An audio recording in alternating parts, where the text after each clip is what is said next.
16 mai, pendant que les tartines grillent. D'ailleurs, là, il faut que je les retourne. Ah, mais que de bruit aujourd'hui! Ouais, ça, c'est le voisin, à la 306 bleu, là. Ouais, celui qui passe toujours, enfin, je sais pas, il passe 10 fois par jour, peut-être. Et j'ouvre la porte et j'entends bip, bip, bip, tout un bazar, hein. En chantier, je m'appelle Deuze. Non, pas devant chez moi à ma porte, mais maintenant j'ai remarqué, je ne sais pas par quel effet, que le vent, l'air, m'apporte beaucoup les bruits qui viennent de l'Est, désormais. Alors qu'avant, les voisins avec poupette, poupette, viens ici, poupette, poupette, et leur voiture et tout ça, et leur motoculteur, j'entendais pas tout le temps. Ça me servait un peu à savoir d'où venait le vent. Ben là, ça vient toujours du même côté, j'entends beaucoup plus toute leur cour. Et non pas parce qu'il y a eu des arbres de couper entre nous, tout ça, non, il y a rien eu d'enlevé. Ouais, parce que les arbres, ça absorbe un peu les sons. Non, ça vient toujours... C'est curieux, hein? C'est pas vraiment le vent, parce que le vent ne vient pas de l'Est. Enfin, ici, comme ça souffle dans un sens ou dans l'autre, du nord ou du sud, généralement, mais pas de l'Est. Ouais, c'est bizarre. Donc, j'entends beaucoup ce qui vient de la route ou de là, tout ça. Mais nettement, proprement, quoi. Comme si c'était à côté. Ouais, c'est bizarre, la conduction du son. Bon, quoi qu'il en soit, faut que je vous parle. Ça ne peut plus durer. Ça n'est plus possible, là. Hein. Alors, chers amis, je vous en supplie, ressaisissez-vous. Enfin, je vous en supplie pas, je vous en prie, je vous le demande, je vous le conseille. Ressaisissez-vous. Alors, ça fait 5 ans d'investigation, de dossiers, avec des sources pas très... comment dire, pas très lointaines, j'allais dire, pas des trucs que je vais chercher dans les sous-sols, des machins de... Non, parce que maintenant tout est informatisé et que de toute façon, les données sur les choses qui sont tendancieuses, qui posent problème, ne sont pas accessibles. Donc il nous faut enquêter en lisant entre les lignes, en croisant différentes sources, en comprenant comment on se sert du langage pour la manipulation, etc. C'est ça que je fais, une lecture critique. Avec, parfois une recherche de source, c'est très simple quand on a les brevets. Les brevets, Google Patents par exemple, hein, Google recense tous les brevets. Donc avec, au premier niveau de recherche, avec le niveau du brevet ou avec la dénomination, on trouve quelque chose. Mais c'est rare que l'accès aux sources d'information soit aussi précis, aussi simple, aussi clair et net. Alors, je fais de mon mieux avec ce que j'ai et, moi je ne suis pas journaliste, je ne fais pas ce travail ni sur le terrain ni autrement, d'aller chercher dans chaque domaine, je ne sais pas moi, tout ce qui peut nous aider à comprendre un organigramme, organisationnel, et puis après les attributions de chacun, et puis les documents, tout ça, parce que selon chaque domaine d'activité, il faut savoir lire les documents et les évaluer. Par exemple, quand on est juriste, on sait évaluer des documents de droit. Quand on est médecin, on sait évaluer des documents médicaux, etc. Parce que tout ça est codé pour que le vulgum pecus puisse pas comprendre. Il faut être comptable, il faut être, je ne sais pas, il faut être statisticien, il faut être matheux, il faut être... bon, pour beaucoup de choses. Oui, parce qu'on est dans le règne de la technocratie. Mais là n'est pas la question.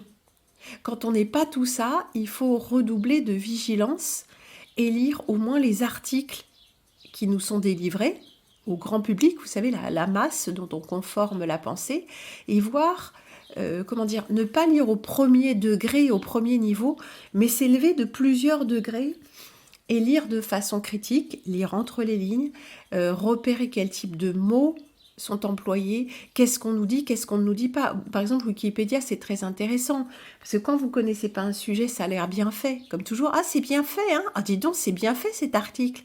Mais quand vous connaissez, vraiment, quand vous connaissez votre sujet, comme les reportages à la télé d'ailleurs, et qu'on vous présente ce sujet, vous dites, mais pourquoi ils n'ont pas parlé de machin? Mais pourquoi ils disent pas ça? C'est les nouvelles découvertes. Là, ils ont laissé entendre que. Donc, on pourrait croire, quelqu'un qui connaît pas, il va croire que. Mais oui, c'est justement fait pour.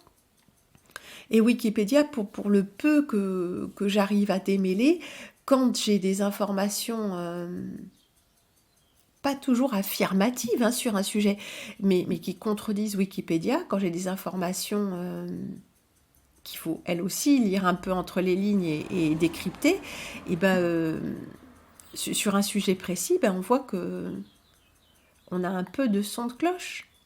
Par exemple, l'eau primaire, on ne dit pas que ça n'existe pas. On appelle ça eau crustale, je ne sais plus quoi. Donc des noms très scientifiques, très oui, mais il y a ça. Puis on minimise complètement. C'est pas que l'information n'est pas là. C'est qu'il faut prendre la mesure des implications. Donc il faut réfléchir. Je veux dire réfléchir par soi-même. Et tu sais quoi? Il faut avoir lu plus de 10 lignes, lu plus du titre d'une vidéo sur lequel tu vas cliquer. Il faut lire. Si tu veux te renseigner, il faut lire. Il faut lire des livres et des articles qui ne passeront pas par un écran. C'est comme ça qu'on se cultive, c'est comme ça que quand on lit et qu'on relit la même chose, où il y a de la matière, on se l'assimile, c'est-à-dire on l'intègre. Parce que ça peut plus durer comme ça. Vous venez à moi comme ça dans des discussions ou des courriers, et puis vous êtes en pleine croyance, mais c'est inconsistant. Et alors vous dites, alors vous êtes marrant, hein? Ah oui, je vous mets dans le même sac, tous ceux qui font ça. Ah oui, non, mais je sais que je ne sais rien, je sais. Ah oui, l'humilité à la bouche, mais le mot n'est pas la chose. 2 phrases après, c'est, mais on sait bien que. Ah, on sait bien. Mais avant, vous regardiez la télé peut-être? Ah non, j'ai jamais regardé. Mais si, tu l'as eu la télé. Ne mens pas. T'as avalé tout un tas de trucs, tu savais bien que quelque chose ne tournait pas rond, mais tu prenais. Ah, on sait bien que, et maintenant on sait bien que, mais qui on? Oui, non, mais parce que j'ai bien vu alors quand je regarde le ciel, et puis je regarde la couleur, et puis je regarde l'eau dans mon étang, et puis ouais, d'accord, ça tu regardes, ok. Mais qu'est-ce qui te permet de sauter aux conclusions? Ah oui, mais c'est de l'aluminium et du barium. Ah bon? T'as un spectrographe de masse dans ton garage? T'as fait des prélèvements? T'as passé ça au microscope électronique à balayage? Ce qu'il y avait dans ton jardin? Non, mais il y a des laboratoires ok? Ils sont où? C'est qui? Quel laboratoire? Parce que moi, à chaque fois que quelqu'un m'a dit oui, et je le redis, je l'ai déjà dit 10 fois ça, donc ça commence vraiment à me gonfler, hein. Si, Prune, on sait que... Quelqu'un a écrit ça, un commentaire. Si, Prune, on sait ce qu'il y a dans les épandages, regarde, un lien, et c'est la même vidéo pourrie qui tourne depuis 5 ou 10 ans, avec la musique émotionnelle, des photos de gros plans de trucs qui épandent. Alors, est-ce de la vapeur d'eau, ou est-ce des produits, ou est-ce de la nébulisation avec un truc dedans? Je ne sais pas, parce que j'y étais pas et que j'ai pas fait d'analyse. L'eau, ça se vaporise aussi, les amis, redescendez sur Terre un peu. Et puis après, il y a un bandeau qui passe avec des noms de produits chimiques. Ok? C'est une preuve de quoi, ça? Alors, les bandes de débiles qui m'envoient des vidéos comme ça, arrêtez, quoi. Arrêtez, on n'est pas chez Complot au service. Ici, on sert de son intelligence, enfin, on essaye. Apparemment, il y en a beaucoup qui essayent même plus, hein. Quand ils ont troqué une vérité pour une autre, c'est terminé. Après, il n'y a plus personne. Ah, mais on sait, Prune, on sait. Ah ouais, toi, tu sais mieux que moi. Tu sais mieux que moi. T'as vu 3 vidéos que tu regardes le soir pour te délasser, pour te faire peur? Et moi, je cherche. Je passe la nuit à essayer d'étayer mes propos. Ou de trouver les preuves de, effectivement, on sait que, il y a des preuves. Ouais, ok, elles sont où? Oui, non, mais regarde. Une vidéo avec de la musique et un mec qui dit si c'est sûr, il y a des trucs dedans. Ok, mais les preuves consultables où? La traçabilité, l'évaluation du document, je la fais moi-même. du document sur lequel on s'appuie pour dire que dans les épandages, il y a ci, il y a ça. De toute façon, il n'y a pas la même chose partout. Mais tu vois bien quand même que prune, l'air, il est... Oui, je vois bien que l'air. Mais c'est pas parce que je dis moi-même, effectivement, que l'air est métallique que je sais ce qu'il y a dedans. Mais c'est vertigineux. Où est passée votre faculté de raisonnement? Et il va falloir mettre un petit peu un coup de collier, là. Hein. Vous êtes reparti dans la croyance. Alors je ne m'adresse pas aux rares qui ne le font pas, mais manifestez-vous s'il vous plaît, parce que je commence à me sentir un peu seule là. On ne valide pas un argument par un autre argument sans rapport direct. Ça, c'est ce que font toutes les vidéos. Il va falloir qu'on parle de ça, de la manipulation, non pas par le langage, mais par le raisonnement. Par le raisonnement fallacieux. Parce qu'apparemment, vous n'êtes pas au courant des trucs. Hein. De tous les trucs, de toutes les ficelles. Eh bien, c'est les mêmes. C'est les mêmes dont se servent les gens à la télé depuis toujours, les manipulateurs professionnels, et puis les gens que vous aimez bien qui sont des lanceurs d'alerte. Mais en fait, la plupart du temps, c'est complètement inconsistant. Ils sont très sûrs d'eux pour plein de trucs, mais il n'y a jamais de source. Et les sources, ils vous les montrent, mais vous n'allez pas vous-même les vérifier. C'est problématique. Ah oui, mais qu'est-ce que tu crois? Elle est plate, hein, elle est plate, hein. Mais j'en sais rien. Comment on peut savoir? Je l'ai déjà dit des milliers de fois. Ce qui dépasse de notre champ de perception, dépasse de notre champ de perception. Il nous faut des outils. Et ces outils, comment sont-ils fiables? Mesurent-ils des choses indirectes? Oui, mais l'eau, elle est de niveau, l'eau, elle est de niveau. Oui, elle est de niveau, dans un verre. Mais si elle était infiniment bombée dans un verre, pour une raison ou une autre, je ne le verrais pas. Dans un très grand lac aussi, il faudrait mesurer. Il faudrait mesurer à la visée laser. Mais même la visée laser ne nous dirait pas tout. Et pourquoi? Et pourquoi? Vous avez suivi ou pas? Parce qu'il se peut que la lumière courbe. Oui, le présupposé des visées laser et du P1000 et des trucs comme ça et des visées longue portée, c'est que la lumière ne courbe pas. On nous a dit, la lumière ne courbe pas. C'est un postulat. Qui a émis ce postulat, encore une fois? Alors la lumière, elle courbe ou elle courbe pas? Officiellement, elle courbe pas. Si elle courbe pas et qu'on peut voir à plusieurs centaines de kilomètres, ou faire une visée laser à plusieurs dizaines de kilomètres, alors la Terre est plate. La surface est plane. Mais si la lumière courbe, alors la lumière suit la même courbe que la courbe potentielle de la surface de la Terre. Vous arrivez à suivre ce raisonnement ou ça vous dépasse?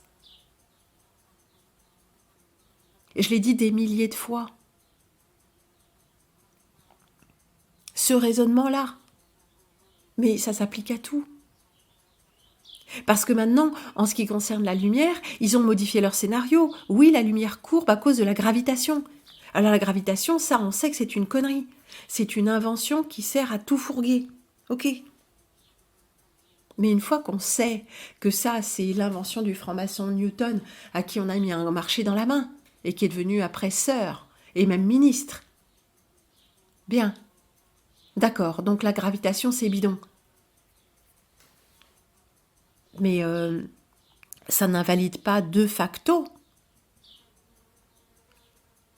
le fait que potentiellement la lumière peut courber. Vous saisissez ou pas? Il va falloir aller au charbon, il va falloir lire Science et Vie, des trucs comme ça. Le discours officiel. Rien que pour voir ce qu'ils nous disent de façon officielle.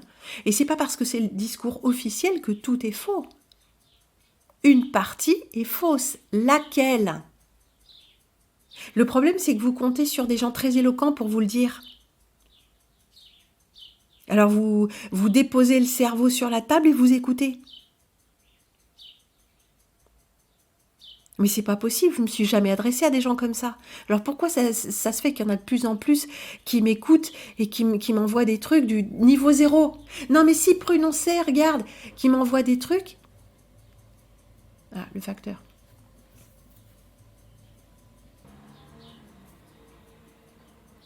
Qui m'envoient des trucs qui sont balancés sur les ondes, balancés sur Internet, de façon à ce que tout le monde s'en empare et le republie, le republie, le republie. Mais vous avez été aux sources? Le temps que vous passez devant Netflix, vous l'avez passé à tracer un peu l'information que vous répandez comme ça?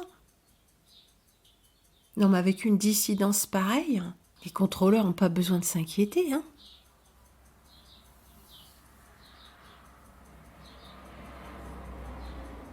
Donc pour ça aussi, je m'interroge. Ah oui, t'es super tes émissions, t'es super ton dossier sur l'eau et tu es ouais, et quoi? T'as retenu quoi au fond? Ça t'a donné envie de chercher? Ça t'a fait regarder le monde autour de toi différemment? Ça t'a fait regarder ta propre histoire, dans laquelle se trouvent d'ailleurs plein d'indices différemment? Ça t'a fait faire ton propre cheminement? Ou alors t'es resté passif? Ah, j'aime beaucoup ce que vous faites, hein, j'aime beaucoup ce que vous faites. Je vous ai donné des clés, les clés qui étaient les miennes. Une portion infime d'entre vous m'a répondu en me donnant des clés qui étaient les vôtres, des documents que vous avez trouvés dans les greniers familiaux ou des souvenirs,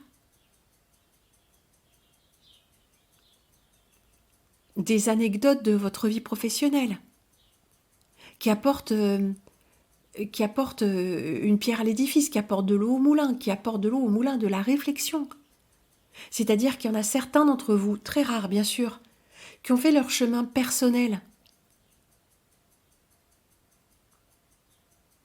C'est-à-dire qui ont exploré leur propre vie et leurs propres expériences de vie à la lumière de leurs nouvelles découvertes.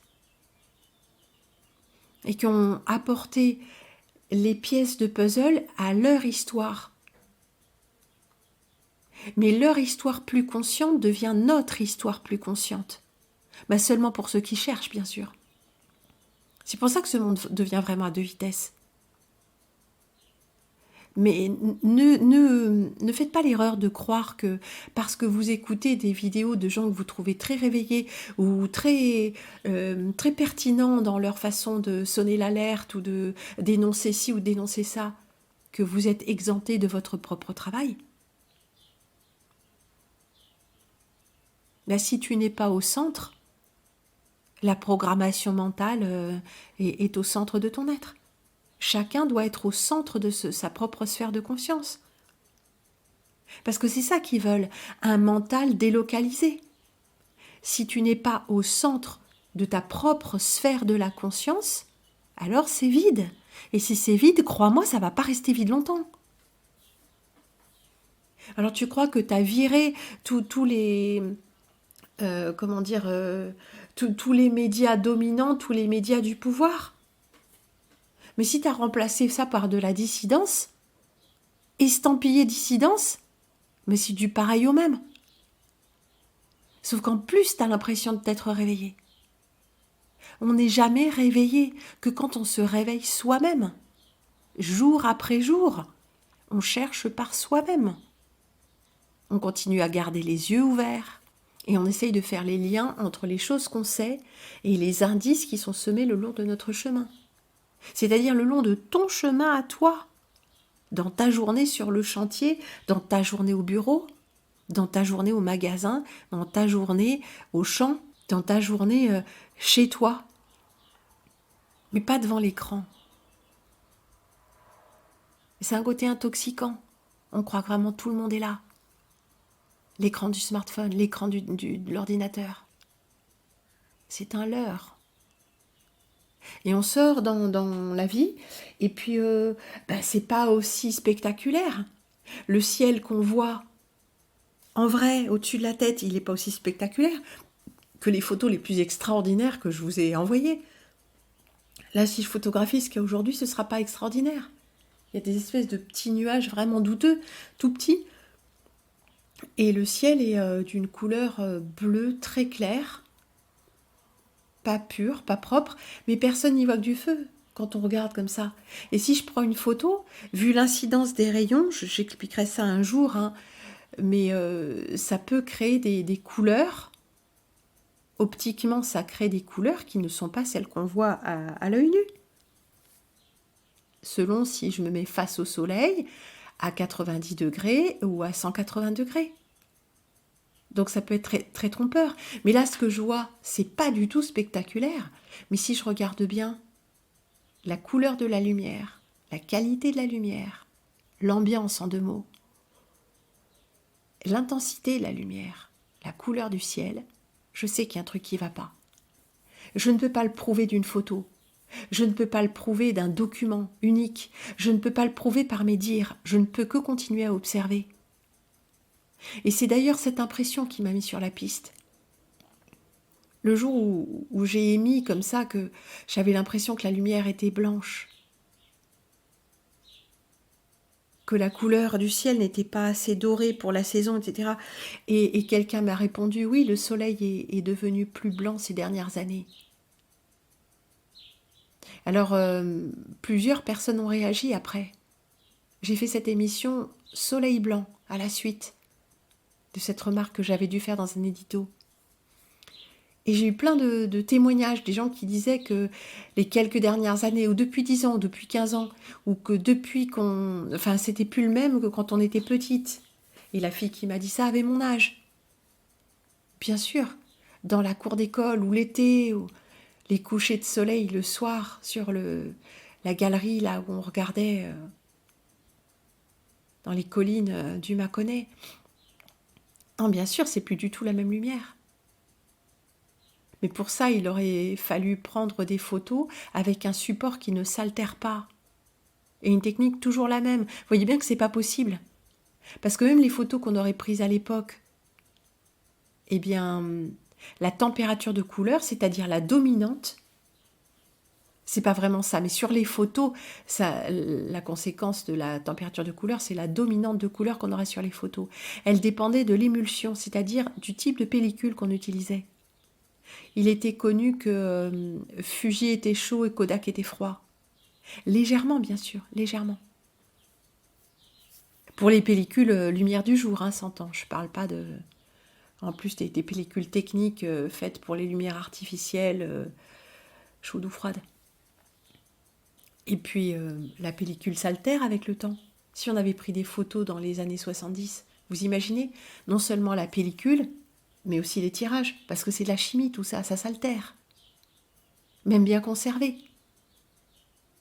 Alors en fait, il y a une altération due au temps qui passe, qui nous empêche d'avoir des documents objectifs à comparer. Alors bien sûr, si on avait photographié le ciel en couleur ou en noir et blanc, ou en contre-plongée comme ça, quand on photographie des monuments, choses comme ça, eh ben on verrait bien sûr qu'il n'y a pas de traînées chimiques. Il faut qu'on trouve des vieux journaux avec des photos du ciel, des piles de vieux journaux. Ouest France, Le Parisien, n'importe quoi. Vous savez, cette presse locale toute pourrie, où il y a les photos de la montagne, des trucs comme ça, où il y a les photos des événements locaux. Ouais, le groupe de pétanque, l'après-midi au plan d'eau, les trucs comme ça. Bon, voilà.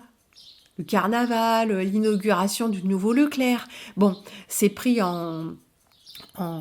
avec une focale large, enfin c'est pris, on voit une scène d'ensemble, et généralement on voit un petit bout du ciel. Bah là, ça nous dira quelque chose.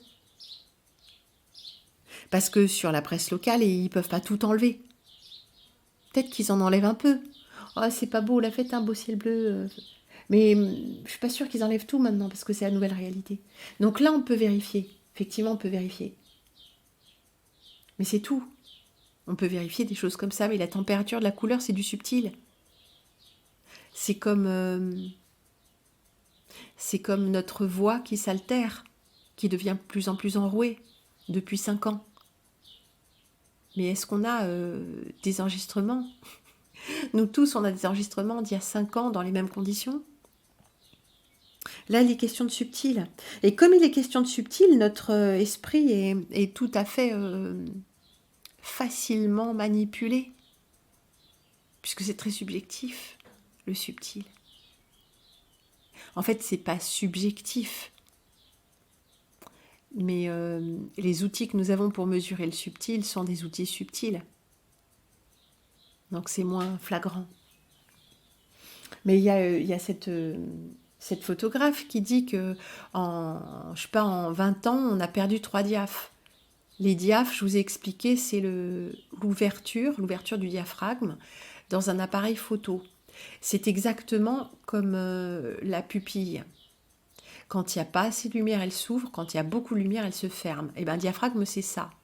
S'il y a beaucoup de lumière, on peut fermer. Et là, on a plus de profondeur de champ. Il y a aussi des propriétés optiques qui s'attachent à cette quantité de lumière. Mais ça, c'est secondaire pour l'instant. Quand il y a beaucoup de lumière, on peut fermer le diaphragme. Quand il y a beaucoup de lumière ambiante. Et quand il n'y en a pas beaucoup, eh ben le capteur, avant on utilisait des télémètres, non pas des télémètres, des cellules photoélectriques qui captaient la lumière ambiante pour savoir ce que la pellicule allait recevoir. Bon, il y a aussi des capteurs intégrés, tout ça, et puis maintenant c'est de l'électronique. Mais c'est la même chose, il y a un capteur. Et le capteur, il dit non, il n'y a pas assez de lumière, là il faut ouvrir plus grand les fenêtres, là, il faut tirer les rideaux, voilà, c'est ça que ça dit. Bon, donc cette personne a remarqué que d'une façon générale, eh ben, on avait perdu 3 diaphes. En je sais pas, peut-être 20 ans, 30 ans, je sais pas, c'est une personne qui n'est pas toute jeune et qui a tout un passé professionnel. Alors moi j'ai arrêté la photo en 98, quand on est passé professionnellement au numérique. Ça ne m'intéressait plus. Moi, ce qui me faisait rêver dans la photo, c'était la continuité avec le 19e siècle. Enfin, je ne le savais pas comme ça à l'époque, mais j'étais fascinée par cette chimie, qui au départ était une chimie du vivant, avec des bouts de pommes de terre colorés, hein, de l'amidon, quoi. Cette chimie du vivant qui retranscrivait la lumière, donc qui imitait les mécanismes du vivant. Même si les produits chimiques qu'on utilisait, ils n'étaient pas naturels, mais j'avais eu, je vous avais dit, un bouquin de photographie fin 19e que ma mère m'avait offert. Oh là là, mais ça fait partie des trucs que je regrette, hein. Mais bon, j'ai eu ça, je ne sais pas ce que c'est devenu, mais ça fait 30 ans que je ne sais pas ce que c'est devenu. Un livre de photographie avec les recettes pour faire les produits, les révélateurs, les trucs comme ça. Mais ces produits, ils les trouvaient à l'époque en droguerie, mais maintenant ça ne se trouve plus. Enfin, même il y a 30 ans, ça ne se trouvait pas. Ça se trouvait pas. Mais c'était quand même fascinant de voir de quoi était faite la photo. C'est-à-dire qu'on pourrait repartir de ça. Un chimiste, il saurait où trouver ses produits et on pourrait repartir de l'expérience par soi-même. Par soi-même. Donc ça, c'était fascinant. Donc j'ai arrêté à ce moment-là. Donc moi, j'ai pas le recul sur de 96-98 à maintenant. Moi, je ne l'ai pas. Il y a combien de personnes qui l'ont? Des personnes qui ont travaillé à l'argentique, c'est-à-dire à la photographie chimique. Il y a combien de personnes qui se souviennent? Mais moi, il y a un truc que j'ai fait à ce moment-là, que j'ai fait et qui est resté. J'ai étalonné mon œil. C'est ça qui se passe quand on travaille dans la photo.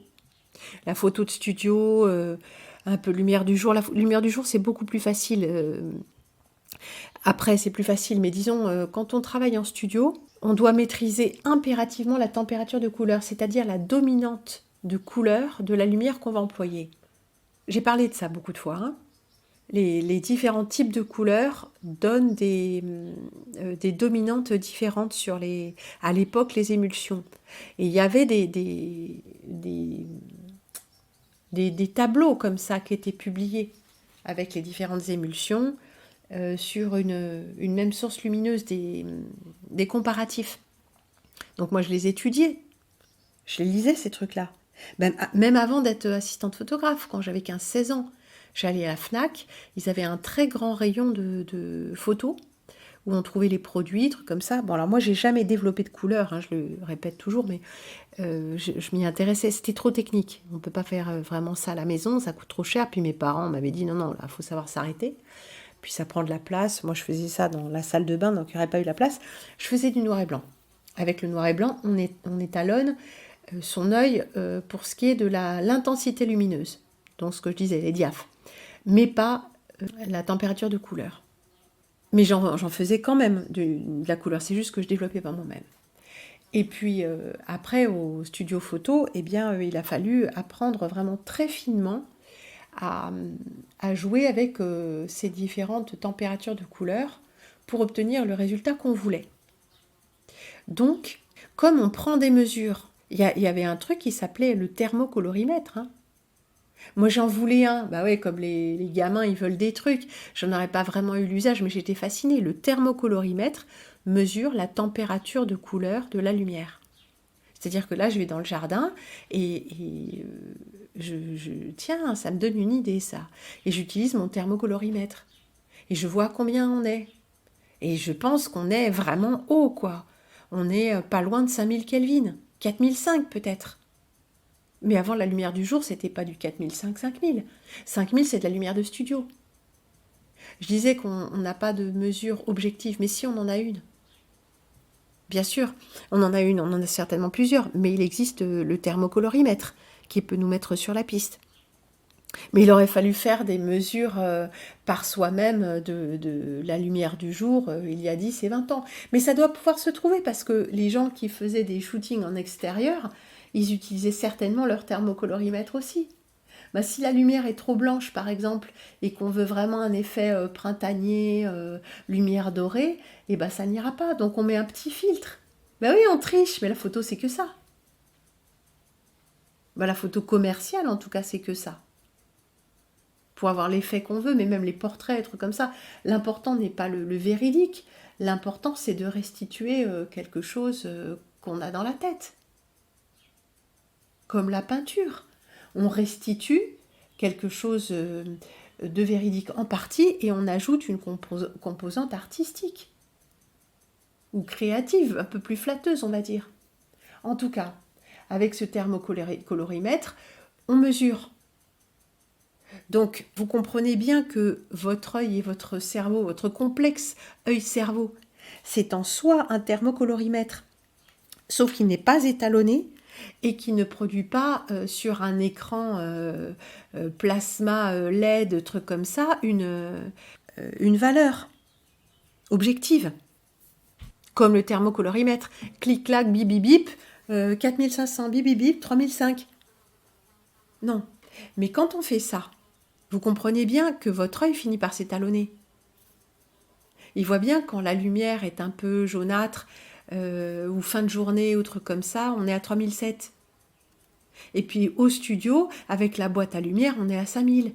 Et ainsi de suite, et ainsi de suite, et ainsi de suite. Donc au bout d'un moment, ces impressions de couleurs, elles s'ancrent dans nous. Nous étalonnons notre ressenti subtil sur notre ressenti visuel, sur notre capacité cognitive à analyser la lumière. Mais ça n'a rien d'extraordinaire, c'est comme l'oreille absolue. Peut-être qu'on l'a pas au départ, mais à force d'entendre le la, de faire les cours de solfège avec le piano, le la, il bouge pas. Il a une certaine vibration qui met subtilement en vibration nos résonateurs internes. Donc quelqu'un qui est présent à soi-même, au bout d'un moment, quand il entend un la, il sait que c'est un la. Son corps, ses résonateurs internes le savent. Donc nos résonateurs internes, ils savent toujours quand c'est un la. C'est juste que nos capacités cognitives ne sont pas étalonnées sur nos résonateurs internes, sur nos sensations subtiles. Donc tout le monde potentiellement a l'oreille absolue, vous comprenez ce que je vous dis? Donc c'est pour le la. Mais après, du la, do, ré, mi, fa, sol, la, voilà. Et bien après, tous les résonateurs, vous pouvez les étalonner à partir du la. Oui, parce qu'on sert du la 440. Et non, rien ne prouve que ce soit les nazis parce que qui a imposé le l'A440, parce que le monde, si c'était les nazis qui l'avaient imposé, réfléchissez 2 secondes, il aurait fallu que le monde entier soit d'accord avec les nazis et fasse ce qu'ils avaient dit. Mais c'est pas le scénario officiel, il me semble. Donc si c'est les nazis qui l'ont imposé, réfléchissez 2 secondes. C'est que tout le monde était d'accord avec les nazis. Et comme c'était pas eux qui menaient le monde à ce moment-là, non, c'est pas les nazis qui ont imposé l'A440. Sinon, ça n'aurait été valable qu'en Allemagne. Mais il y a cette légende là qui court. J'ai lu pas mal de trucs sur la question. J'ai lu, hein, j'ai pas regardé des vidéos. Mais ça tient pas la route. Quel moyen de pression les nazis auraient-ils pour imposer ça jusqu'à maintenant? Ça veut dire que le monde entier est nazi, puis il ne le sait pas? Non, ça tient pas debout. Ça tient pas debout. Puisque tout ce que faisaient les nazis, c'était mal.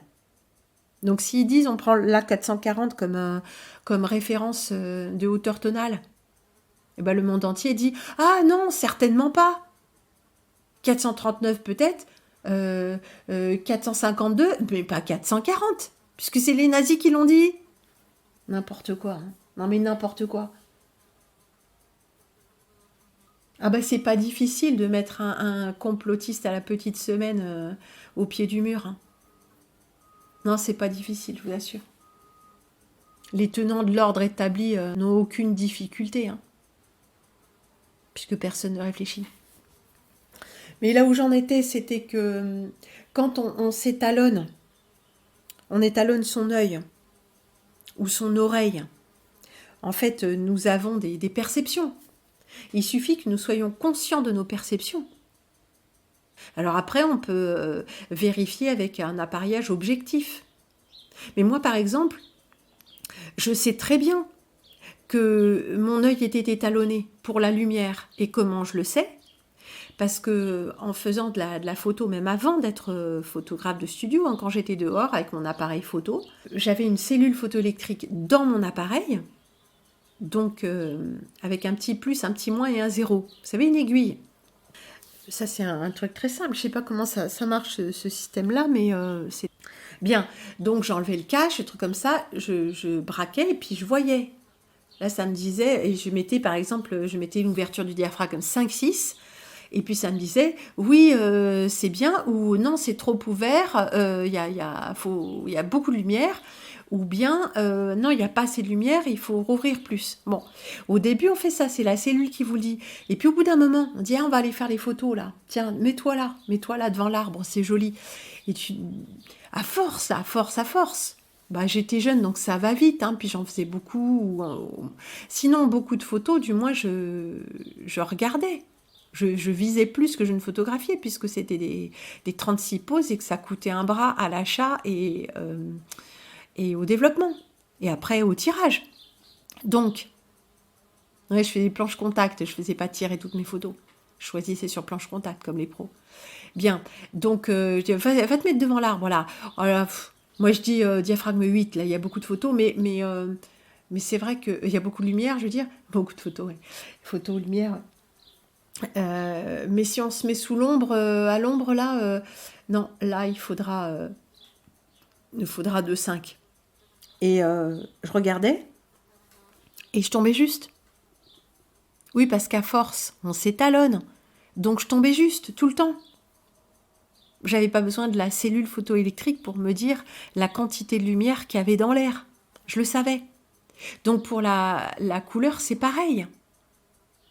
Dès qu'on porte son attention sur quelque chose et qu'on se donne le temps de l'intégration, ce que j'appelle s'étalonner, on étalonne bien les appareils, mais on peut s'étalonner soi-même.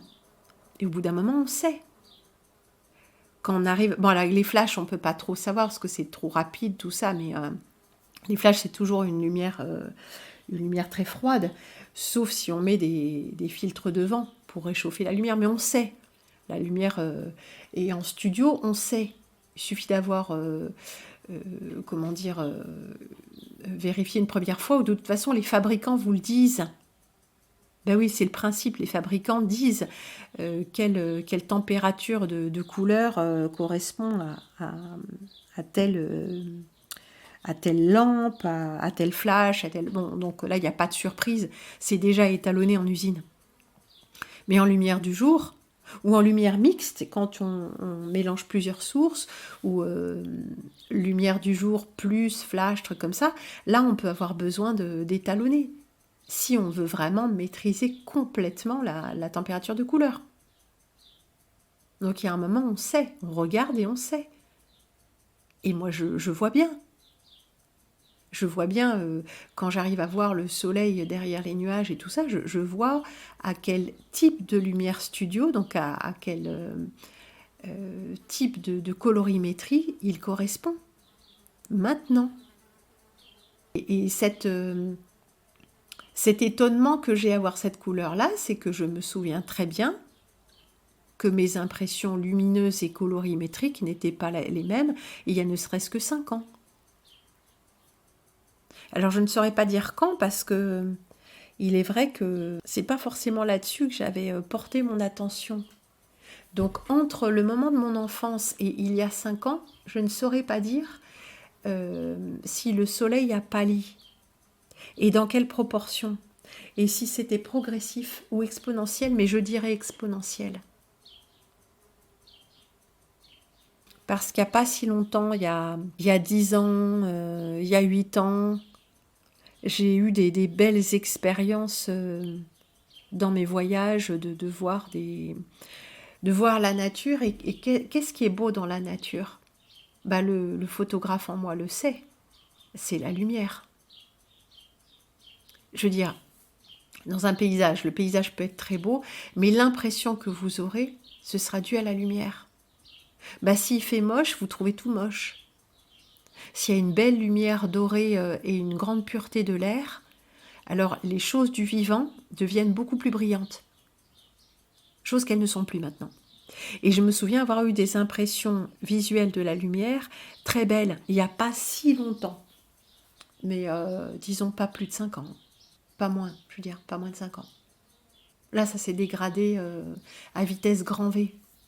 Je disais que le soleil était blanc en 2022. Mais maintenant, ou en 2021, hein, peut-être même. Et maintenant, le soleil est bleu. Ah, il n'est pas bleu. Mais une source lumineuse bleue, par définition, ça semble un peu contradictoire. Et puis, on a toujours dessiné le soleil jaune et tout ça. Mais il n'est pas jaune. La lumière du soleil n'est plus jaune. Une lumière bleue, c'est une lumière de diode électroluminescente. Il y en a plein des bleus. Ou ces fameuses lumières noires, hein, les néons lumière noire. Mais une lumière bleue, si elle est très très très très puissante, elle paraîtra pas bleue, elle paraîtra relativement blanche. Et c'est ce qui nous arrive là. C'est jaune et c'est bleu à la fois. Bah, par exemple, je sais pas comment dire, la lumière d'un flash, je vous ai dit, c'est de la lumière vraiment très blanche. Très très blanche. Mais comme c'est trop blanc, blanc trop bleuté, blanc trop froid, blanc froid, on met des filtres directement sur le flash, on peut mettre une petite gélatine. Mais il me semble, je ne sais pas comment vous expliquer ça, mais peut-être que vous le ressentirez. Une lumière blanc-bleuté, très violente, une lumière de flash blanc-bleu, avec une gélatine par-dessus, ça n'est pas la même... ça n'est pas la même impression, ça n'est fondamentalement pas la même chose que la lumière, par exemple, d'un halogène ou d'une lumière à incandescence très forte. Ces lumières-là, elles sont chaudes en essence. Elles sont orangées en essence. Elles sont d'essence orangée, et plus elles sont fortes, plus elles vont nous paraître blanches, et plus elles sont faibles, plus on va voir leur couleur. Comme le flash, s'il est très très fort, on verra rien de toute façon, mais s'il n'est pas trop, s'il est réglé bas, on percevra que sa lumière est blanc-bleutée. Ça, c'est une question d'étalonnage de l'œil. Hein. Un seul coup comme ça, on ne percevra rien. Mais à force de l'utiliser et de le comparer à d'autres sources lumineuses, on peut arriver à le voir. Donc une lumière de flash, une lumière froide avec une gélatine pour faire style, C'est fondamentalement pas la même chose qu'une lumière chaude, comme une lumière de feu. Alors, une lumière de feu est rarement assez forte pour qu'elle paraisse blanche et pour qu'on ne voit pas avant tout la couleur orange. Mais c'est d'essence qu'il s'agit. Vous voyez ce que je veux dire? J'ose avancer que peut-être, dans ce monde matriciel qui n'existe pas, quelque chose a changé, mais quelque chose de structurel. Avant, peut-être, et je ne suis pas sûre de ça, bien sûr, hein, même dans un monde de l'esprit, hein, là on extrapole, on se permet des suppositions sur la réalité purement gratuite, hein, pour exercer notre esprit, mais supposons que avant 2012 ou 2020, je ne sais pas, le soleil était d'essence chaude. Je ne sais pas si c'était une boule de feu, mais c'était un phénomène d'essence chaude. Incandescence. Essence incandescente. C'était une incandescence, une lumière d'incandescence, une lumière physique. Oui, parce que les braises, c'est une lumière physique, et la diode électroluminescente, c'est une lumière électromagnétique. C'est-à-dire que les deux sont perçus comme de la lumière, mais l'un est un phénomène électromagnétique et l'autre est un phénomène thermique. Eh bien, nous avions un soleil thermique. Mais voilà qu'il s'est transformé en un soleil électromagnétique. Aveuglant, intense, un point chaud dans le ciel, mais fondamentalement, il n'est pas de nature incandescente. Il n'est pas thermique.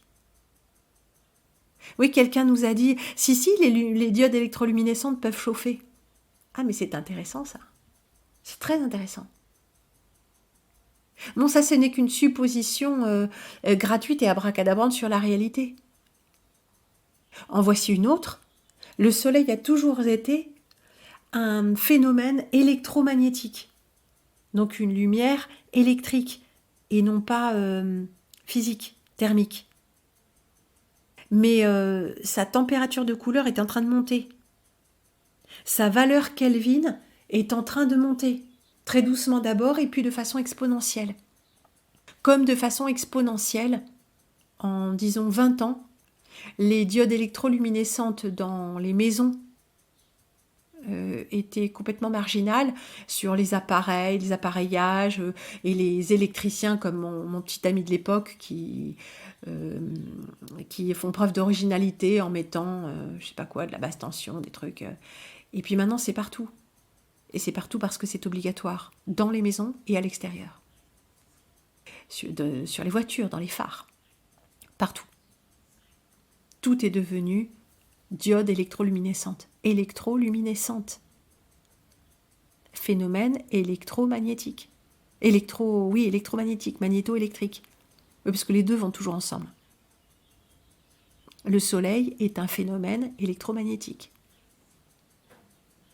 Selon toute vraisemblance. Mais cette parole n'engage que moi. Là, ce sont, mes incursions dans le monde des réflexions autour de la réalité. Il ne faut pas confondre cette liberté que je m'octroie et que je vous encourage à explorer et les faits. Si, c'est prouvé, Prune, il y a une vidéo qui l'explique bien. Non, il est tout à fait possible que. Et les grands travaux des grands scientifiques qui disent que le temps n'existe pas, que ceci, que cela, que la réalité n'existe même pas, alors si la réalité n'existe pas, alors qu'est-ce que c'est que cette histoire de Terre boule et de NASA? Vous voyez? Personne ne fait les liens. Les grands scientifiques, ou grands entre guillemets, je sais pas, grands du système le disent, que le temps n'existe pas, que la réalité n'existe pas. Mais si nous on le dit, là ça va plus. Il ne faut pas qu'on fasse le lien entre notre quotidien et ces grandes découvertes de physique quantique. Oh, mais c'est trop compliqué pour toi. Accélérateur à particules. Non. Ils ne veulent pas qu'on fasse le lien. Mais il y a un lien à faire. Par contre, ne confondons pas les faits vérifiables que nous présentons comme des faits vérifiables et avérés et les suppositions et les postulats sur la réalité. Parce que ce n'est pas la même chose. Oui, mais Prune, même toi, t'as dit que la Terre, elle était plane et t'as dit que... Oui, mais je l'ai dit dans quel cadre? Ne confondez pas ce que je me permets de dire quand je dis que je vais explorer avec vous la réalité en esprit. Ce que je dis, c'est peut-être la vérité. Enfin, je veux dire, c'est peut-être, ça reflète peut-être la vérité. Peut-être que c'est vraiment ça et qu'on arrive à comprendre des choses. Mais il n'y a rien pour étayer ça objectivement. D'accord? Ça, nous faisons usage de notre intelligence. Mais quand nous prétendons asséner des faits, et il faut les documents, les références, les preuves qui vont avec. On ne peut pas, comment dire, et là je vais rebondir sur ce que je disais au tout début, c'est pas parce que il s'est déposé de la poussière rouge dans les gamelles du jardin que c'est du strontium, de l'aluminium et du barium. Il y a un chaînon manquant là. Il s'était posé des trucs. Oui, mais ça a fait crever mes plantes. Vous voyez le biais de raisonnement là? Ça a fait crever mes plantes, donc c'est du barium et de l'aluminium. Ah bon? Mais t'as déjà essayé de pulvériser du barium et de l'aluminium pour voir si ça fait crever tes plantes? Comment ça se passe là? Oui, mais enfin, tu vois bien que... Alors, je vois bien que... Mais tu l'as dit toi-même. Ce que j'ai dit moi-même, c'est que la transparence de l'air n'y est plus. Ce que j'ai dit moi-même, c'est que j'ai montré à quel point un certain nombre de nuages sont issus des formations suite au vent tourbillonnaire, enfin au mouvement tourbillonnaire de l'air, suite aux épandages. Oui, ça, c'est effectivement. Mais j'ai pas dit qu'il y avait du strontium et du barium et de l'aluminium dans les épandages, j'en sais rien. Chez moi, ça fait pas crever les plantes. Donc je peux pas dire ça. Chez vous, peut-être. Mais est-ce que c'est ça qui fait crever les plantes? Si c'était des ondes électromagnétiques, parce que vous êtes dans des lieux où il y a des antennes, des machins, des radiations, j'en sais rien. C'est au-delà de notre vue. Mais là où je voudrais vraiment, pour terminer, je voudrais revenir là-dessus. Valider un argument à l'aide d'un argument qui n'a rien à voir, mais qui se situe dans la même sphère. Hein. On parle des traînées chimiques et des machins et des... Ok. Alors le gars qui me dit mais j'ai bien vu que ça se dépose sur l'eau. D'accord, t'as vu que ça se dépose sur l'eau. Oui, quand il y a beaucoup de traînées, beaucoup de quadrillage, après ça se dépose sur l'eau, il y a un truc qui se dépose. Ah ben bien. Ça c'est une corrélation, comment dire, qui est évidente. Mais, faut pas aller trop vite non plus. C'est pas parce que quand il y a eu beaucoup de quadrillage et que le lendemain il y a des trucs sur l'eau que c'est obligatoirement ça. Si on veut être très rigoureux, ça pourrait être des pollens, ça pourrait être des pollutions chimiques d'une autre nature, mais qui se passent en même temps. Vous voyez ce que je veux dire? Ça pourrait même être fait comme ça.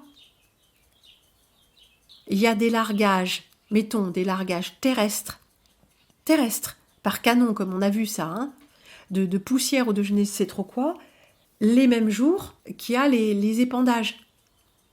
Bah, si c'était le cas, on dira mais c'est les épandages. Mais en fait, on n'en sait rien. Les jours où il y a des épandages, il y a des poussières. Vous voyez ce que je veux dire? Il ne faut jamais négliger que peut-être quelque chose nous a échappé. Et c'est pas parce que ces poussières font crever tes plantes qu'elles contiennent de l'aluminium, parce que tu as vu une vidéo où les gens disent qu'il y a de l'aluminium et que tout le monde répète qu'il y a de l'aluminium et du barium. Moi, je ne sais pas. Et puis cette poussière aimantée, vous m'avez envoyé des photos, des vidéos, c'était pas flagrant. Toutes n'étaient pas flagrantes, mais ça peut tenir à la qualité de la vidéo, ou la façon dont c'était filmé, ou l'aimant n'était pas assez puissant. Donc d'accord, c'est aimanté. Mais c'est pas parce que c'est aimanté que c'est du métal. Alors là c'est mon cher ami que j'ai vu l'autre jour, et je l'ai un peu sermonné, je me suis un peu montée dans les tours, parce que c'était insupportable. C'était complètement approximatif. C'était un raisonnement. Avec des raisonnements comme ça, vous vous faites retourner par le premier mec venu qui a bac+2 en physique ou en chimie ou en maths. Ou le premier mec venu qui a la tête sur les épaules parce que c'est du n'importe quoi. Alors voilà le raisonnement en 2 mots. C'était aimanté. Bon, ça, c'est l'expérience vécue, très bien, rien à dire. Si vraiment c'était aimanté et que le mec s'est pas raconté d'histoire, bon, c'est aimanté, c'est aimanté. Donc, il y a du métal. Et il y a des métaux lourds, et on le sait, il y a des métaux lourds. Oh là là là là là là là là. Là, ça commence déjà à s'emballer.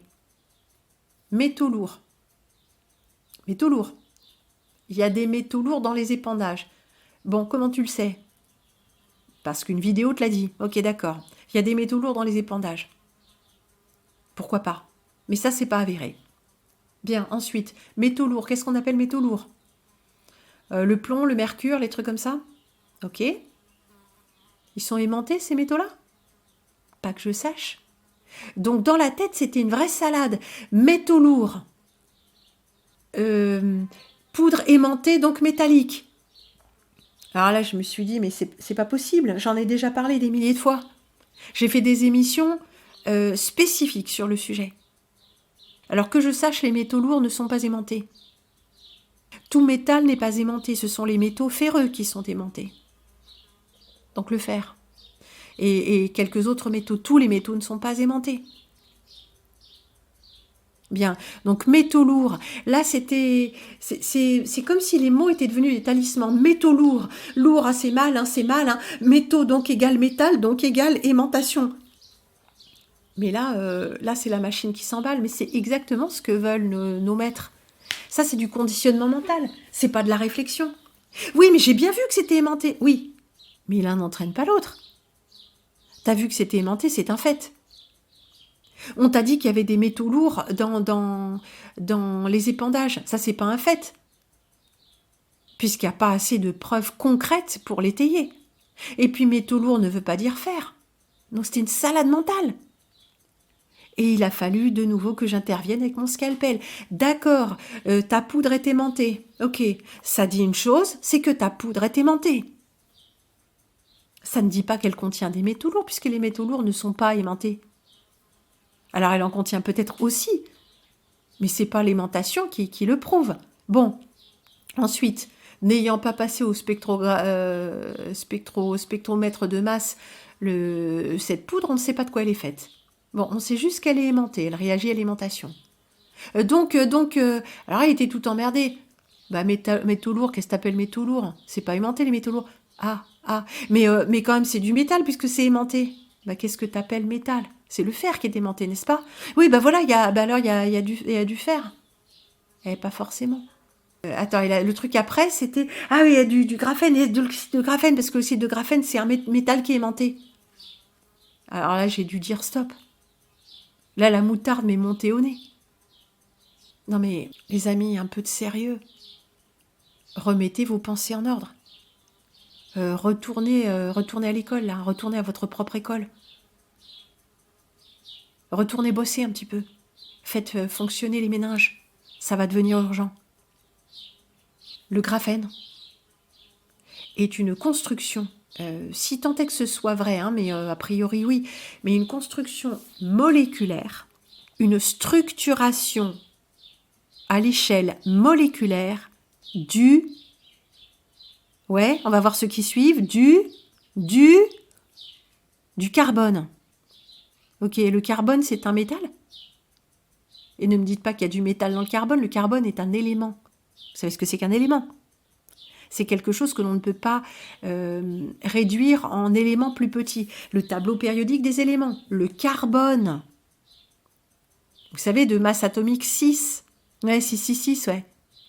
Qui se structure en feuillets hexagonaux, comme les alvéoles des abeilles. On a vu ça. Retournez voir, carbone, le graphène, on s'en fout, et retour au réel. Retournez voir ces émissions, s'il vous plaît. Bien, le carbone se trouve à l'état natif en 2 phases, amorphe et cristallin. Amorphe, c'est le charbon, cristallin, c'est le diamant. Leur différence se situe au niveau moléculaire. C'est le niveau moléculaire qui structure la matière et qui structure les différences de la matière. C'est parce que la structure moléculaire, l'empilement moléculaire du diamant est différent de l'empilement moléculaire du charbon que nous avons du charbon ou du diamant.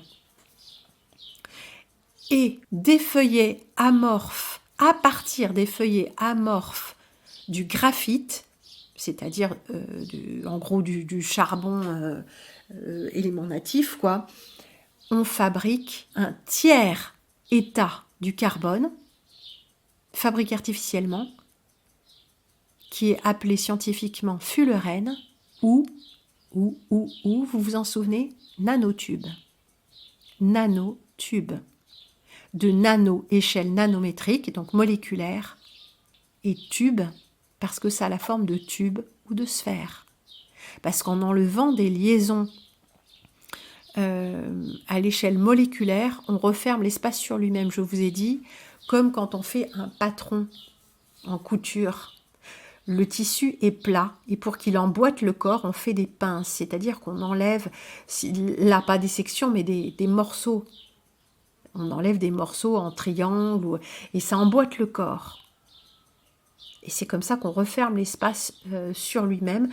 Quand on en enlève suffisamment, on referme cette surface plane en une sphère. Enfin, une sphère, bah, si on souffle, ouais. Le ballon de foot, le Fullerène C60. Je vous ai dit, je vous ai montré tout ça. C'est aussi dans Incursion en 4e dimension. Il y a une partie sur le ballon de foot et les Fullerènes. Et non, je ne vous donnerai pas les liens. Je vous ai dit les titres. Si vous voulez savoir, vous devez faire une recherche par vous-même et vous devez être motivé par votre propre connaissance. Fondamentalement, en réalité, je ne m'adresse qu'aux gens qui ont déjà fait ça et qui continuent à le faire. Sinon, j'ai rien à dire à qui que ce soit. Ma parole n'est qu'un brouhaha agréable qui vous berce. Mais moi, ça, je m'en fiche de cet aspect-là. Ce que je veux, c'est donner toutes les clés dont je dispose pour que nous voyions si nous parlons le même langage. Et pour que ce qui m'a échappé et que vous savez, vous puissiez me le donner. Puisqu'à mon tour, pour qu'à mon tour, je puisse redonner une version plus complète pour ceux qui cherchent, qui peuvent arriver à faire des raccourcis. Mais ça n'empêche pas que vous fassiez votre travail, que vous alliez tout vérifier par vous-même pour vous assimiler toutes ces notions et pour voir si ça vous parle vraiment. En tout cas, ces nanotubes sont des créations. Et c'est ça le graphène. Le graphène, ce sont les nanotubes de carbone. Alors c'est quand même étonnant, parce que le graphène qui est du carbone possède des propriétés magnétiques. Intéressant, non ? Les gens qui fabriquent ces trucs-là, ils savent de quoi est faite notre réalité. Nous, on nous a dit que si un métal est ferreux, il est aimanté. Mais le carbone a des propriétés électromagnétiques qui sont connues. Les charbons dans un moteur, c'est bien ça, n'est-ce pas ? En tout cas, ça s'en rapproche. Alors c'est plus complexe que prévu. C'est beaucoup plus compliqué que prévu d'arriver à comprendre la réalité. Il faut exercer son esprit. Mais je vous l'ai dit, pas de façon passive. De façon passive en écoutant un audio, parce que les gens sont même plus capables de lire un livre. Ben, quand ça rentre dans vos oreilles, ça coule le long du squelette et ça ressort par les pieds. Ouais, c'est une image.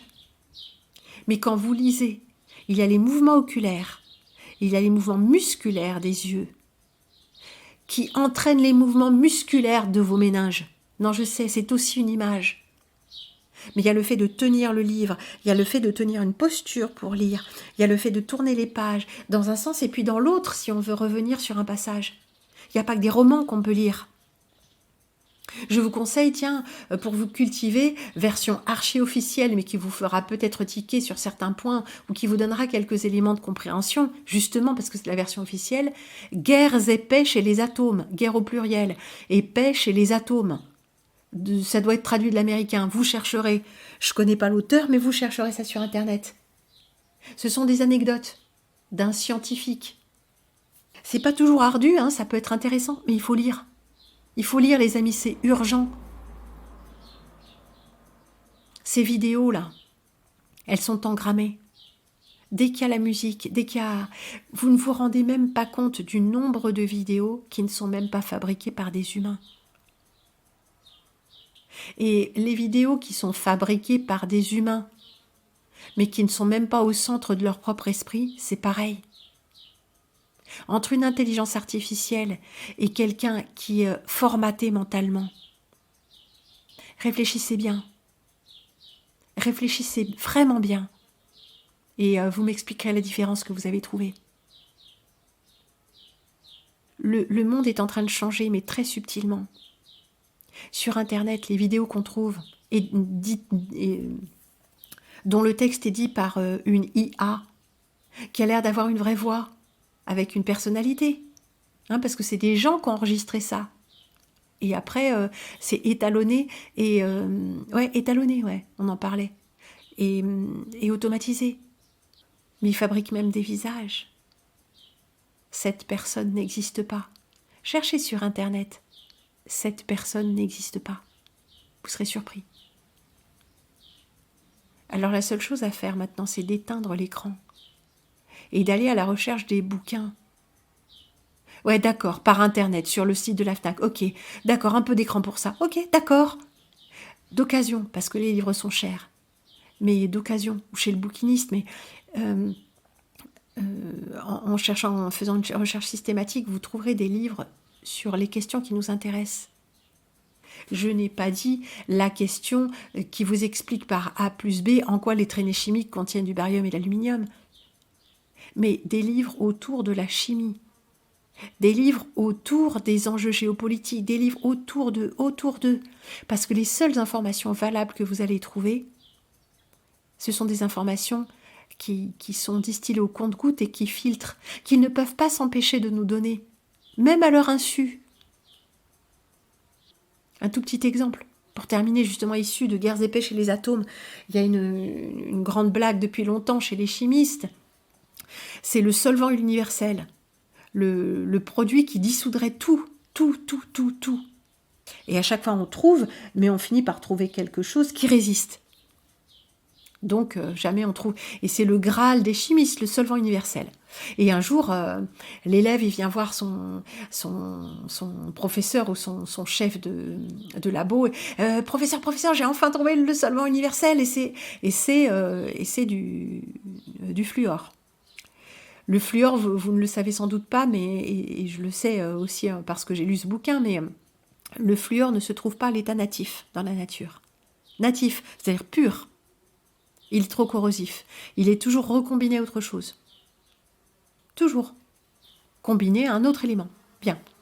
Et le gars, il dit, oui, c'est une solution de fluor, c'est le solvant universel. Il arrive là avec sa petite fiole. Et regardez, c'est là, c'est dedans. Et regardez, je peux vous faire l'essai. Il fait couler des gouttes un peu sur tout, ça dissout le bureau, ça dissout tout. Et le professeur, il se démonte absolument pas. Mais enfin, professeur, vous voyez bien que j'ai trouvé le solvant universel. Et il lui dit, et c'est quoi le contenant, là, dans lequel vous l'avez mis? Et l'autre, tout d'un coup, il fait la gueule.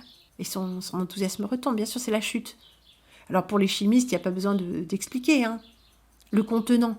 Si le contenant résiste au solvant universel, c'est donc qu'il y a un matériau qui y résiste. Bon, en l'occurrence, on peut imaginer que c'était du verre, donc c'est pas un solvant universel. Mais le verre, c'est fait d'éléments chimiques aussi, si on réfléchit. Bien. Il y a des matériaux qui corrodent le verre, effectivement. En tout cas, oui, c'est un truc que j'ai pas vraiment réussi à développer, mais que je voulais dire, on ne peut pas valider un argument par un autre argument qui n'a rien à voir, même s'il s'agit de la même sphère de choses. Par exemple, tu vois bien que c'est des épandages et que c'est pas naturel. Puisque attendez, dans quel sens c'était, qu'est-ce qu'il m'a dit? Oui, genre tu vois bien qu'il y a du graphène puisque ça brûle les plantes. Ah bon? Le graphène, ça brûle les plantes? Je sais pas. J'ai jamais eu entre les mains de graphène avéré, j'en sais rien. Mais dans ces vidéos, on essaie de prouver quelque chose. Généralement, comme dans les vidéos sur la Terre plate, il y a une abondance d'arguments dont aucun n'est mené jusqu'au bout, et dont chaque argument pourrait être facilement démonté par un contre-argument. Et les gens qui sont anti-terre plate font ça aussi. On ne va jamais jusqu'au fond des choses, mais pour valider un argument, on en avance un autre. Bah, par exemple, oui, mais avec le P1000, tu peux voir jusqu'à plusieurs kilomètres.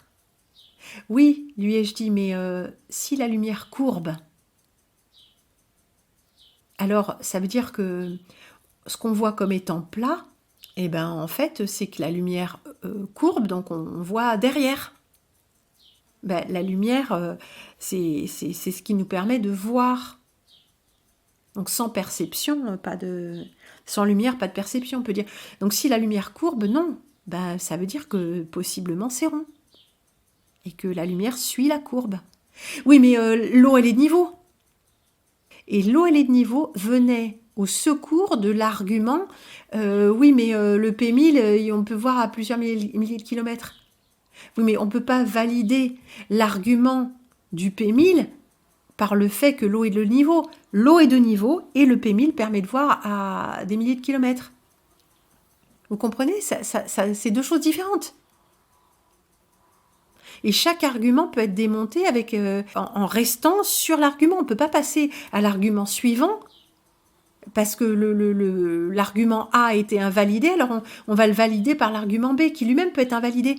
Donc l'argument A, qu'on peut voir des milliers de kilomètres avec le P1000 ou qu'on peut faire des visées laser, oui, parce qu'on nous a dit que la lumière ne courbait pas. C'était le postulat de base. Mais si la lumière courbe, alors cet argument tombe. Ça ne veut pas dire que c'est plat. C'est pas parce qu'on peut voir des milliers de kilomètres qu'on peut faire une visée laser que c'est plat, si la lumière courbe. Ok, donc cet argument n'est pas décisif. Donc il tombe. D'un autre côté, prenons l'eau qui est de niveau, mais dans un verre, je ne vois pas. Si elle suit la courbe de la Terre dans un verre, ce sera impossible à voir parce que c'est une fraction tellement infime que ça paraît plat. Il faut mesurer les salars des Uyuni. Mais comment on va le faire? On va le faire à l'aide d'une visée laser ou même de jumelles. Mais la jumelle, qu'est-ce qu'elles utilisent? Les propriétés optiques de la lumière. Donc si la lumière courbe, la vérification de la planéité de l'eau se faisant à l'aide d'une visée optique, cet argument tombe aussi. Si vous êtes vraiment rigoureux, vous vous rendrez compte qu'il n'y a aucun argument décisif en faveur de la planitude de la Terre, pas plus que de la rotondité. C'est là que ça devient difficile. Tous les arguments tombent les uns après les autres si on est vraiment honnête. Si vous ne voulez pas être vraiment honnête, oubliez-moi. Ce que je vous montre, c'est si on va vraiment au bout, si on est suffisamment détaché émotionnellement des faits, on peut les regarder sous toutes leurs coutures, sous toutes leurs facettes. Mais si on a déjà une idée préconçue, si on a déjà troqué une version de la réalité pour une autre, ou si on s'en tient à l'ancienne d'ailleurs, on ne peut pas se permettre de regarder la réalité sous toutes ses facettes. Il y a un risque. Il y a un risque que quelque chose invalide notre croyance. Alors faites votre choix. Faites votre choix, messieurs, dames. Mais si vous n'êtes pas au service de la vérité, de la recherche de vérité, si vous avez déjà une idée préconçue sur la vérité, alors de grâce, mais de grâce, oubliez-moi.